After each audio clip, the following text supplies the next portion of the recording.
नमः। द्वितीय भाग 19वां कांड सूक्त 21 छंदासी सूक्त। गायत्री उष्णिक अनुष्टुप बृहति पंक्ति त्रिष्टुप और जगती इन सभी छंदों के लिए यह आहुति अर्पित हो। सूक्त 22 ब्रह्मा सूक्त। अंगिरसों के प्रारंभिक 5 अनुवाकों के यह आहुति समर्पित है। छठे के लिए यह आहुति समर्पित है। 7वें और 8वें के लिए आहुति समर्पित है। नील नखों के लिए आहुति समर्पित है। हरितों के लिए आहुति समर्पित है। शूद्रों के लिए आहुति समर्पित है। पर्याय वालों के लिए आहुति समर्पित है। प्रथम शंखों के लिए आहुति समर्पित है। द्वितीय शंखों के लिए श्रेष्ठ आहुति समर्पित है। तृतीय शंखों के लिए आहुति समर्पित है। उत्तमों के लिए आहुति समर्पित है। उत्तमों के निमित्त आहुति समर्पित है। उत्तरों उच्चतरों के निमित्त यह आहुति है। मंत्र दृष्टा ऋषियों के निमित्त आहुति समर्पित है। शिखियों शिखा वालों के निमित्त आहुति समर्पित है। गणों अर्थात स्वदेश्य समूह के लिए आहुति समर्पित है। महागणों के निमित्त आहुति समर्पित है।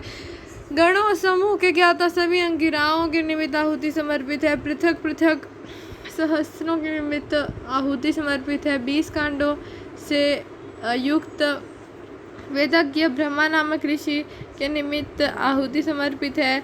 इस वेद में ब्रह्म ज्ञान तथा अन्य सामर्थ्यों का उल्लेख संग्रहित है। सृष्टि के आदिकाल में सर्वप्रथम ब्रह्म तत्व का प्रादुर्भाव हुआ। ब्रह्म ने द्युलोक को उत्पन्न किया। तत्पश्चात ब्रह्मा सृष्टि उत्पादनकर्ता की उत्पत्ति हुई। जिन्होंने सृष्टि की रचना की वे सर्वाधिक सामर्थ्यवान थे, अतः उनसे स्पर्धा करने में कौन समर्थ हो सकता है। सूक्त 23 अथर्वाण सूक्त। अथर्ववेदीय ऋषियों की 4 ऋचाओं के लिए आहुति समर्पित है। 5 ऋचाओं के लिए आहुति समर्पित है। 6 ऋचाओं के लिए आहुति समर्पित है। 7 ऋचाओं के लिए आहुति समर्पित है। 8 ऋचाओं के लिए आहुति समर्पित है। 9 ऋचाओं के निमित्त आहुति समर्पित है। 10 ऋचाओं के लिए आहुति समर्पित है। 11 ऋचाओं के लिए आहुति समर्पित है। 12 ऋचाओं के निमित्त आहुति समर्पित है। 13 ऋचाओं के निमित्त आहुति समर्पित है। 14 ऋचाओं के निमित्त आहुति समर्पित है। 15 ऋचाओं के निमित्त आहुति समर्पित है। 16 ऋचाओं के लिए आहुति समर्पित है। 17 ऋचाओं के निमित्त आहुति समर्पित है। 18 ऋचाओं के लिए आहुति समर्पित है। 19 ऋचाओं के लिए आहुति समर्पित है। 20 ऋचाओं के लिए आहुति समर्पित है। बड़े कांड के निमित्त आहुति निवेदित है।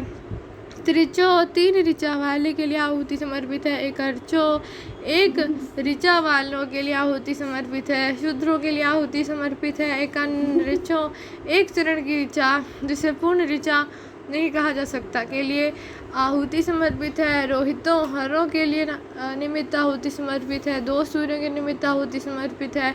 व्रात्यों के लिए आहुति समर्पित है। प्राजपत्यों के लिए आहुति समर्पित है। विशासही के निमित्त आहुति समर्पित है। मांगलिकों के निमित्त आहुति समर्पित है। ब्रह्मा के लिए आहुति समर्पित है।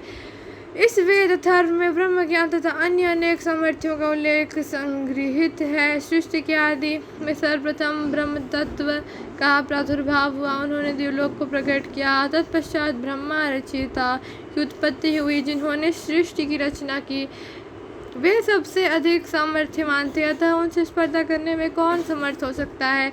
सूक्त 24 राष्ट्र सूक्त।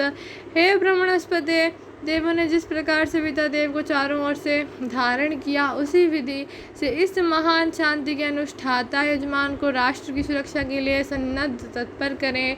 इंद्रदेव इस साधक को आयुष्य और क्षात्र देश की प्राप्ति के निमित्त प्रतिष्ठित करें। यह साधक वृद्धावस्था तक पहुँचे तथा जागरूकता के साथ क्षात्र धर्म में तत्पर रहे। सोमदेव इस साधक को दीर्घायु महान ज्ञान तेजस्विता अथवा यशस्विता के लिए परिपुष्ट करें। यह साधक वृद्धावस्था तक श्रोत्रादि इंद्रियों की शक्ति से संपन्न हो। देवगण इस शिशु को वह आवरण धारण कराए, हमारे इस बालक को तेजस्विता संपन्न कराए। इसके जीवन में वृद्धावस्था के बाद ही मृत्यु आए। इसी परिधान को बृहस्पति देव ने राजा सोम को भेंट किया था। हे साधका, वृद्धावस्था तक सकुशल रहे, इस जीवन रूपी वस्त्र को धारण किए रहे और प्रजा को विनाश से बचाए रहे। 100 वर्ष तक जीवन जीते हुए धन संपदा से युक्त होकर परिपुष्ट रहे। हे साधक, आपने इस वस्त्र को कल्याणकारी भावना से धारण किया है। इससे आप गौ को विनाश से बचाने वाले बन चुके हैं। 100 वर्ष की पूर्ण आयु का उपभोग करें। वस्त्र से युक्त रहते हुए श्रेष्ठ धन संपदा को परिवारों, स्वजनों एवं मित्रों में बांटते रहे। हम सभी मित्र प्रत्येक उद्योग और प्रत्येक संग्राम में एकत्र होकर बलशाली इंद्रदेव को अपने संरक्षण के लिए आवाहित करते हैं। हे साधक, आप स्वर्णिम कांति से युक्त रहते हुए बुढ़ापे से रहित श्रेष्ठ संतति से संपन्न, जरावस्था के बाद मृत्यु को प्राप्त करने वाले पुत्र भृत्यादि के साथ इस घर में विश्राम करें। अग्निदेव, सोमदेव, बृहस्पति देव, सविता और इंद्रदेव भी इस तथ्य का अनुमोदन करते हैं। सूक्त 25 अश्व सूक्त।